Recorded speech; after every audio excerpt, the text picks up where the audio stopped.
Mujeres por la Paz, un espacio de participación plural e inclusivo que reúne a mujeres comprometidas con la construcción de paz en Bolivia.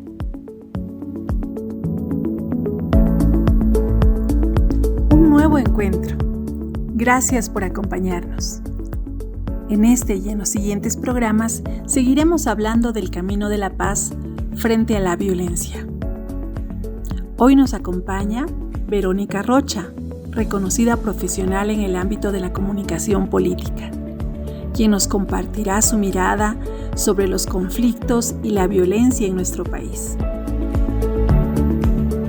Empezamos.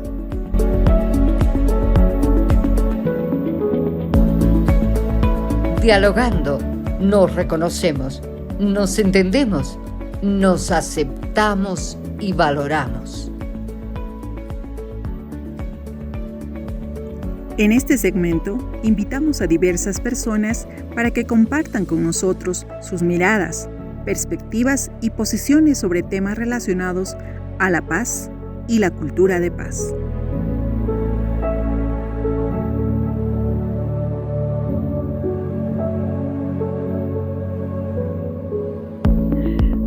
Hola, como habíamos iniciado el programa, les prometíamos la visita muy especial hoy de Verónica Rocha. Ella es una destacada comunicadora e investigadora social que está dedicada sobre todo a la comunicación política. Querida Vero, gracias por estar en el programa Mujeres por la Paz. Bienvenida. Hola Liz, buenas noches. Muchas gracias por la invitación. Yo feliz de participar en este espacio de largo aliento con personas que estamos tratando de encontrar algunas salidas para estos momentos en los que no es precisamente la paz lo que más se ve, ¿no?, en nuestra sociedad. Así es, muchas gracias y entramos en materia, querida Vero. A diario nos despertamos, ¿no?, con las noticias, desayuno, almuerzo y cena. A veces yo miro las noticias a mediodía y termino apagando el televisor o la radio, pues todos los días escuchamos de violencia no solamente en las casas, no solamente contra las mujeres, violencia no solamente en las calles, con las personas indigentes, violencia en todo sentido. Incluso estas semanas pasadas hemos sido testigos de violencia en la Asamblea Plurinacional, donde se supone, ¿no?, son espacios de debate de ideas y de consensos. Parecería que respiramos violencia. Vero, ¿cómo percibes tú esta situación en nuestro país actualmente? Yo creo que comparto la idea primigenia de lo que planteas. Yo creo que es un momento en el que hay una predominancia de la violencia en la sociedad, y también creo que esto como fenómeno está amplificado en lo que entendemos como la lectura de la realidad a través de los medios de información. Con esto no quiero decir que los medios de información tengan una intencionalidad de reproducir algo que está ocurriendo en nuestras sociedades, no solo en la boliviana, sino también en varias sociedades del mundo.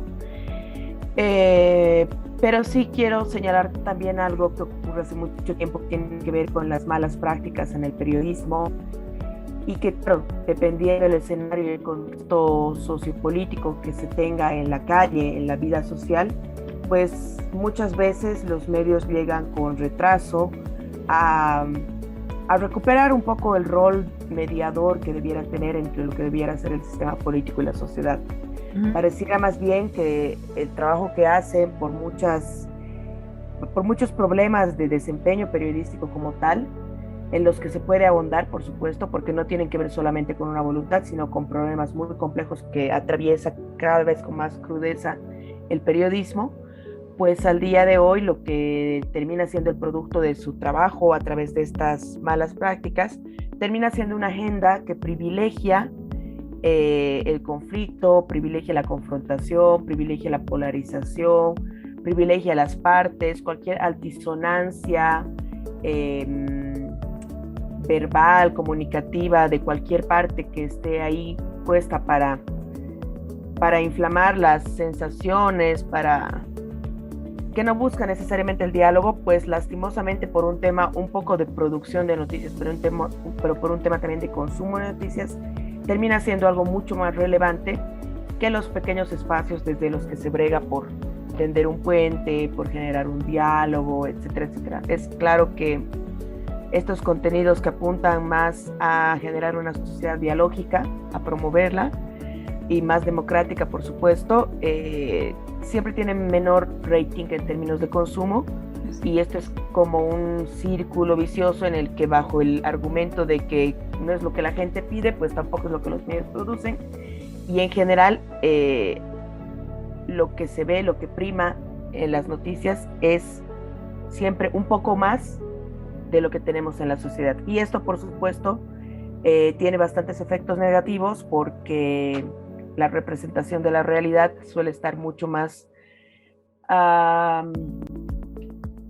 suele estar subida de tono, en términos de que si hay una violencia llega a ser un poco más violenta, si hay una confrontación se ve más fuerte a través de las pantallas, de las redes, de la radio, etcétera. Entonces creo que ahí hay mucho que reflexionar desde los medios de comunicación, pero también entender que no pasan por un buen momento, ¿no? Que los problemas de la pandemia, los problemas económicos, los problemas de la desinformación global, etcétera, por nombrar algunos, también hacen que este escenario se complejice bastante, ¿no? Entonces, la verdad es que es un escenario que, lastimosamente, yo diría que de manera general, salvando algunas buenas e importantes excepciones, de manera general trata de correr al ritmo de la información, que el día de hoy es un ritmo demasiado acelerado y demasiado intenso en términos de emociones, no necesariamente positivas, sino más bien casi siempre negativas. En vez de llevar un ritmo más pausado, más reflexivo, pensar mejor algunos contenidos que pudieran informar mejor, bajar un poco los ánimos, creo que tiene mucho que ver con el ritmo que adopta la información al día de hoy. Y bueno, eso un poco respecto a los medios de comunicación. Creo que existe este fenómeno. Obviamente hay que verlo con matices, estoy planteando una generalidad por temas de tiempo, pero yo creo que esta generalidad existe. Uh-huh. Y en temas de otros espacios que también debieran ser espacios de mediación, es decir, donde se pueda generar vínculos de comunicación entre la ciudadanía y otros sectores, como ser la Asamblea Legislativa Plurinacional, pues como señalabas, están ocurriendo muchísimas cosas que también son graves y también son preocupantes, en el sentido de que la Asamblea Legislativa Plurinacional pareciera estar más bien poco a poco perdiendo por sus propias acciones este rol que es fundamental en la democracia, ¿no? Entonces, yo creo que corremos antes, cuando había mucho riesgo del quiebre de sistemas democráticos, de dictaduras y demás, la Asamblea Legislativa Plurinacional o el Congreso Nacional siempre era como el centro en el cual se encontraban los equilibrios, a partir del cual se generaban los consensos o se encontraban las resoluciones, precisamente porque tenía un rol muy importante dentro del sistema democrático y político, ¿no? Y yo creo que hoy, si bien ya no se tiene continuamente la amenaza de estos quiebres democráticos a la vieja usanza, habrá quien lo discuta, pero estoy pensando en otro tema de época. Uh-huh. Yo creo que la Asamblea Legislativa poco a poco va perdiendo este rol, generando acciones que no la posicionan y no la validan en este sentido de mediación y de lugar para la deliberación pública. Y creo que eso también es bastante grave, porque si no es en la Asamblea Legislativa y si no es a través de los medios de comunicación, que son instituciones que tienen el mandato de generar esta presión, pues vamos perdiendo poco a poco las instancias que quedan, y eso es complejo para una sociedad, ¿no? Porque después es más difícil pensar en qué lugar de forma taxativa o por un mandato vamos a poder generar diálogos, ¿no? Entonces creo que es complejo, percibo que la sociedad sí está caminando lentamente hacia varios tipos de violencia, se está poniendo el escenario muy conflictivo, muy confrontacional sobre todo. Creo que confrontacional es una mejor palabra que violenta. Uh-huh. Aún no estamos en los niveles de otros países, pero sí estamos en una confrontación sociopolítica producto de varias cosas, y ahí siento que es importante reflexionar respecto a la labor de la Asamblea y de los medios. Wow. Sí, realmente son dos instituciones llamadas, ¿no? a hacerlo, y bueno, la situación nos preocupa a todas, a todos. Y ahí va mi pregunta: ¿cómo podemos, Vero, entre todos, ciudadanos, ciudadanas, evitar caer en estos falsos debates que a veces parecería, ¿no? De que cuando está la tele, ese rato se sacan los trapitos al sol, se va a la tele y son grandes amigos, es bueno, por lo menos lo que comentan, ¿no? Parecería que realmente cuando están los medios, la televisión, es como que se armara un show para justamente que cada uno muestre su posición y tal, y parecería que no buscamos puntos de encuentro, de reconciliación. ¿Qué podemos hacer como ciudadanos, Vero, para no caer en esto? Yo creo, Liz, que acá está en la responsabilidad de cada una y de cada uno el poner en práctica y en marcha algunas ideas que funcionan como categorías, pero que creo que han ido perdiendo peso en el vocabulario más reciente del debate público, por lo menos. Y creo que tiene que ver con la cultura democrática y cómo la ejercemos. Y con cultura democrática no solo nos estamos refiriendo a que empiece un proceso electoral y que nos convirtamos en personas que toman decisiones, que debaten, que eligen y ya está, sino que en la cotidianidad debemos, creo yo, tener la claridad, quienes nos suponemos y queremos seguir siendo demócratas, tenemos la responsabilidad de dar nuestras batallas políticas, porque es importante argumentarlas, entenderlas, meternos bien adentro respecto a los políticos y políticas que nos convencen, porque es importante la participación y es importante la acción política, pero tenemos que hacerlo bajo conciencia de que la diversidad es importante, la pluralidad es importante, y que por lo tanto nuestros pensamientos y nuestras acciones respecto a cómo entendemos social y políticamente el mundo no debieran estar por encima de lo que otros piensan también del mundo, ¿no? Que siempre podrán tener miradas distintas. Y creo que esta lógica se puede aplicar a varios niveles. Creo que tener conciencia de que las batallas políticas que se eligen, tener conciencia de que los medios de información que se consumen, hay varios momentos en los que uno ejerce la ciudadanía quizás sin saberlo, y que siempre puede hacerlo con un espíritu más crítico. Yo creo que están todas las ofertas de medios, todas las ofertas políticas, todas las posturas, toda la forma de entender la sociedad que sea posible en una democracia deben estar sobre la mesa para que las y los ciudadanos lo adoptemos y optemos por la que más nos convenza, o por la que se ajuste a nuestra forma de ver y entender el mundo. Pero creo que tenemos que hacerlo siempre entendiendo que esto va a ser tiene que ser un diálogo con quienes piensan distinto, ¿no?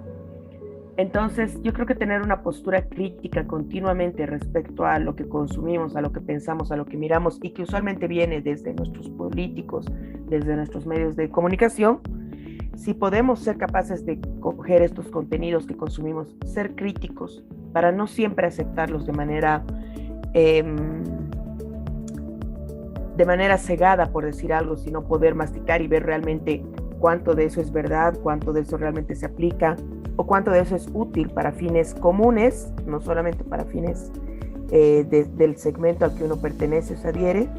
Yo creo que eso es una práctica que si se la recuerda y si se la practica continuamente, puede ser muy útil. Entonces, básicamente, con todo este panorama, lo que te digo, Liz, es que yo creo que ejercer el espíritu crítico respecto a la información que se consume, analizarla y devolverla a la sociedad de nuestros diálogos y demás, es un proceso comunicacional muy sencillo, que lo practicamos todos los días, todas y todos, pero que si se hace con responsabilidad del peso de la palabra, del peso del intercambio, del peso de las ideas, y entender que todos somos un agente que pone o quita un poquito a los escenarios de confrontación a partir de tomar con responsabilidad estas ideas y estas comunicaciones, yo creo que es ya bastante hacer algo por reducir los niveles de confrontación y generar una convivencia democrática un poco más tolerante, más plural, más diversa, y que yo creo que puede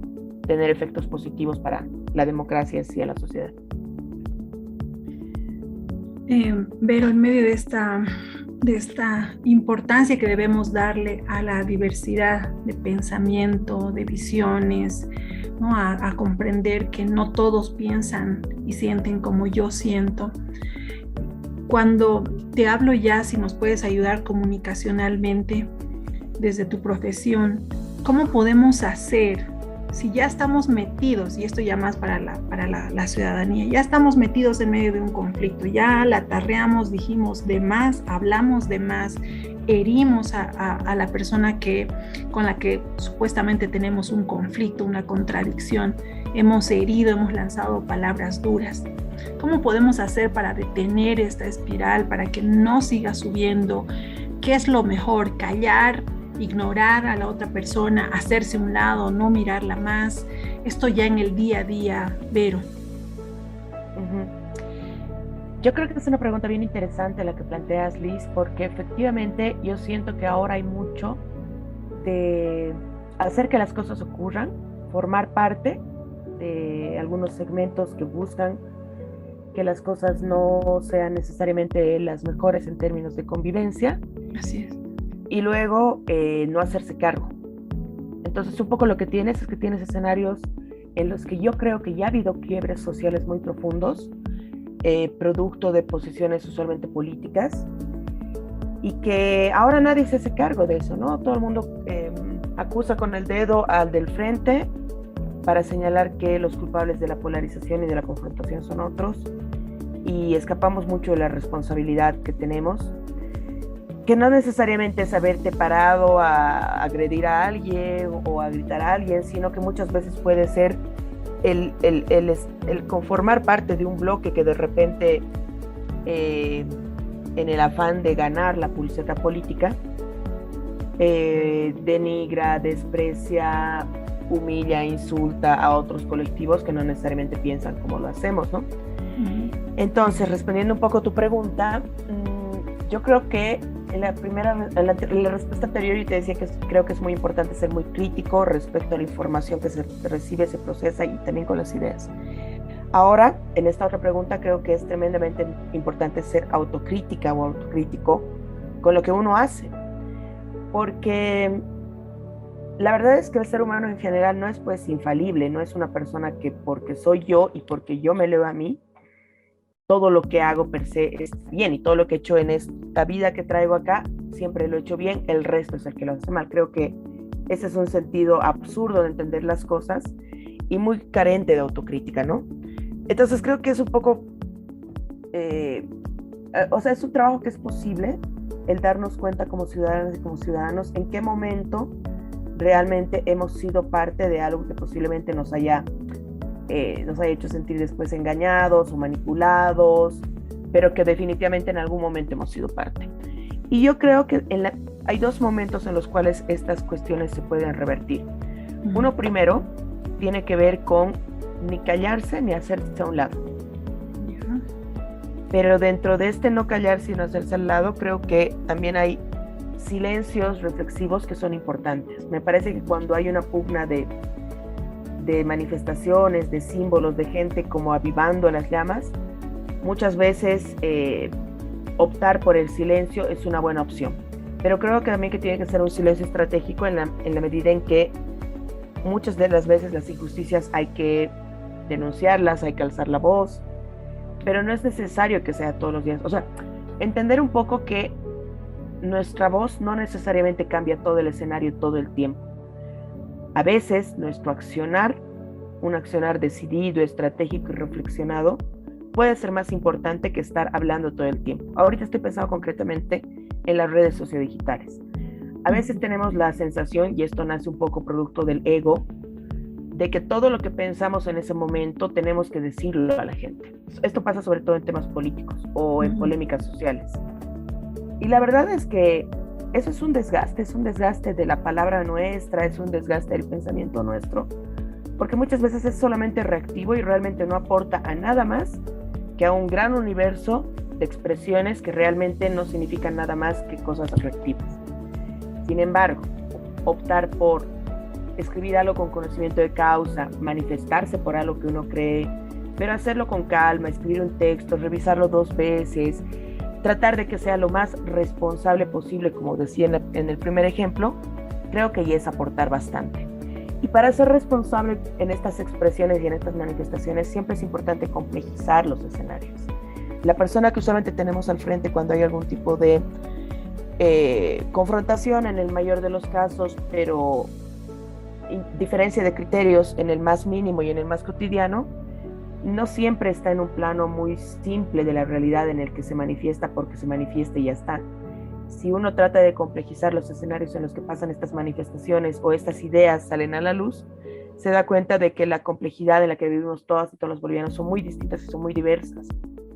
Pero entrar un poquito en la profundidad de por qué estas manifestaciones salen a partir del otro o de la otra, creo que nos permite también ser mucho más empáticos respecto a por qué se manifiestan de esa manera, y eso mismo creo que nos permite a nosotros expresarnos de una manera en la que quizás seamos mejor entendidos que una primera reacción muy reactiva de decir estás en lo incorrecto o eres un tonto por pensar esto.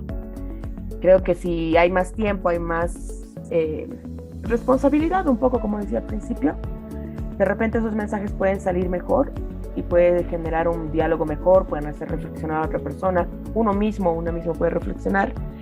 Entonces yo creo que ahí hay hábitos comunicacionales a los que no les ponemos mucho tiempo, porque a veces pareciera que el comunicarnos es solamente el intercambiar palabras, pero debiera ser algo más profundo, algo más que nos tomemos con mayor seriedad, y en este tiempo de redes sociales algo que nos tomemos con mayor tranquilidad, menos reactividad y más proactividad de querer aportar en el debate, porque si realmente uno está convencido o una está convencida de sus ideas con muchos argumentos, pues realmente yo creo que no hay cosa también más bonita que poder expresarte con mucho conocimiento de causa, con mucho argumento, y poder de esa manera defender la postura que uno tiene, ¿no? Entonces creo que vuelvo un poco a la segunda respuesta, Liz, y creo que tiene que ver con la responsabilidad en la que nos comunicamos cotidianamente. Esa sería una primera acción para un poco revertir lo que uno pudiera haber, en lo que uno pudiera haber participado o se pudiera haber manifestado de una manera no necesariamente constructiva en el pasado. Y la segunda opción, que también me parece importante, es pensar que efectivamente hay algunas cosas que con acción se pueden revertir. Y creo que esto tiene que ver con cuestiones de más largo plazo. El pensar que uno puede devolverle al espacio público un debate informado, una posición argumentada, creo que eso es importante. Si uno alguna vez ha sido víctima de desinformación, si ha sido víctima de amedrentamiento digital, qué sé yo, o ha sentido que sus ideas han sido víctima de eso, yo creo que la mejor manera, o sus ideas, o sus líderes, o qué sé yo creo que la peor manera es combatirlos con lo mismo. Es un despropósito, exacto. Entonces creo que la mejor manera realmente es combatirlo con información, combatirlo con argumento, combatirlo con respeto. Yo creo que la gente realmente demócrata, cuando ve estas cosas, las valora muchísimo. Seguramente hay un grupo pequeño al que habrá que eventualmente persuadir de que el camino no necesariamente es la violencia verbal, la descalificación, la desinformación, etcétera, etcétera. Pero seguro también la respuesta a ese grupo y la manera no va a ser entrando a usar ese lenguaje y esas formas, sino por el contrario, creo que más bien mientras más uno siente que sus ideas, sus líderes o uno mismo ha sido víctima de estos procesos que nacen de estos escenarios conflictivos, la mejor manera es responder a futuro con mucha solidez y volverse un agente de cambio en el sentido de promover deliberación informada, señalar argumentos, difundir información correcta, impedir que la desinformación avance. En fin, creo que hay varias pequeñas cosas que finalmente lo que hacen, creo yo, es construir un verdadero perfil de una persona democrática, que no necesariamente, reitero, es aquella que va a votar y que toma una posición y todo viene en elecciones, sino que es una construcción más cotidiana, más pequeña, más puntual, pero tremendamente valiosa. Yo creo que ahí ha habido tenemos muchas erosiones, olvidamos mucho estos pequeños actos y creo que eso es parte de un poco síntoma y un poco consecuencia de lo que estamos viviendo en escenarios conflictivos. Definitivamente, pequeños actos de los cuales debemos ser responsables, ¿no? A diario, porque esos pequeños actos tienen su valor, su gran importancia y contribuimos todas a nuestra querida Bolivia. Gracias, Verónica, por haber estado con nosotros. Te esperamos siempre en el programa, las puertas están abiertas. Tú has sido parte de este grupo maravilloso de mujeres que se han puesto a hablar, que se han propuesto hacer algo por hablar de la paz y mirar desde la paz a nuestra Bolivia. Gracias, te esperamos nuevamente, las puertas siempre abiertas, querida Vero. Muchas gracias, Liz, mucha suerte con el programa. Espero que la gente que nos está escuchando esté pudiendo interiorizar cosas interesantes. Ojalá estemos pudiendo proponerles contenidos que sean, creo yo, estoy segura que creemos nosotras, importantes para mejorar nuestra convivencia democrática. Y pues espero pronto estar de vuelta con ustedes. Muchas felicidades y muchas gracias por la invitación. Un gran abrazo, Vero. Continuamos en el programa.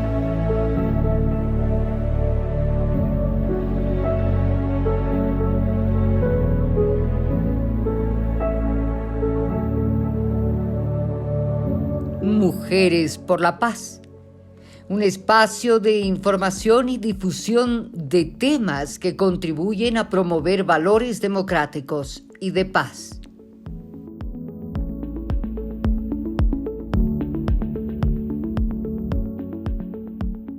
Semillas de paz. La semilla está en ti. Cosechemos bienestar común.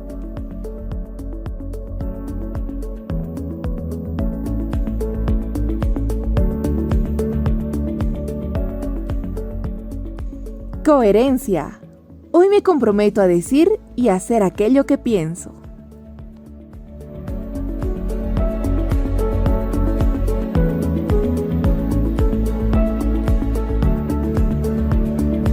ABC de la paz, para conocer y construir paz en nuestras vidas.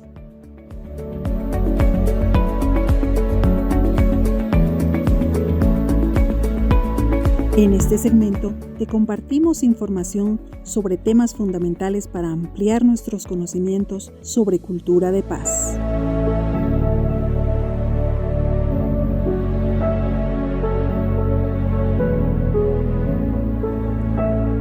En el programa anterior mencionamos que el camino de la construcción de la paz frente a la violencia implica la resolución no violenta del conflicto, que se logra por medio de la creatividad y la empatía. También la reconstrucción de la relación de las partes en conflicto. Y la reconciliación, que tiene como objetivo curar las heridas abiertas por el enfrentamiento entre las partes. Hoy hablaremos acerca de la importancia de gestionar el conflicto constructivamente para evitar la confrontación y la violencia.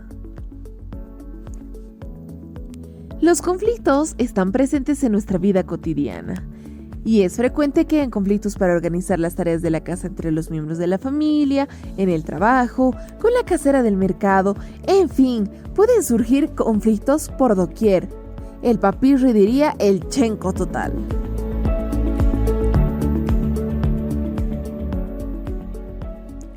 ¿Y por qué ocurre esto? ¿Acaso son los conflictos parte de la condición humana?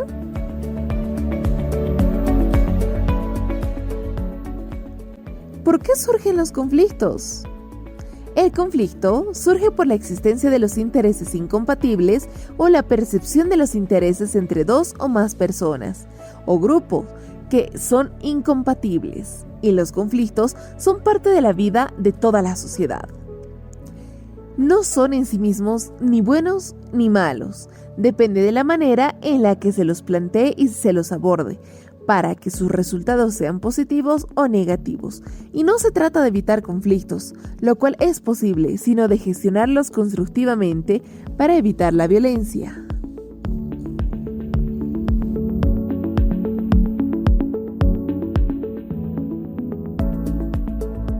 podemos hacer para gestionar constructivamente un conflicto?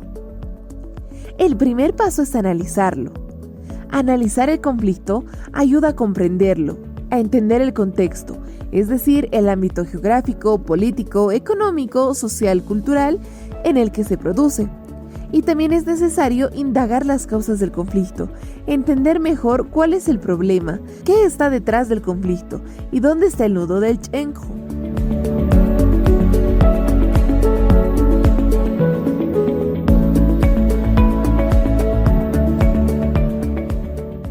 Es igualmente necesario conocer los intereses y necesidades de los actores en conflicto, sus percepciones, sentimientos y emociones. Y no hay que olvidar que los conflictos antiguos suelen tener una larga historia de confrontación y violencia que queda grabada en la memoria de los actores. Si no consideramos todos estos aspectos, el proceso de gestión del conflicto puede ser muy difícil. Y una vez que conocemos bien el conflicto, se puede diseñar una estrategia para gestionarlo de manera constructiva, buscando alternativas que permitan que los intereses legítimos y necesidades de todas las partes en conflicto sean satisfechas, cuidando que las relaciones entre las partes en conflicto no se deterioren y evitando la generación de la violencia. Es decir, la gestión constructiva de los conflictos es una herramienta para el desarrollo de la cultura y la paz duradera. Acompáñanos en la siguiente cápsula. Hablaremos sobre el género, paz y la seguridad.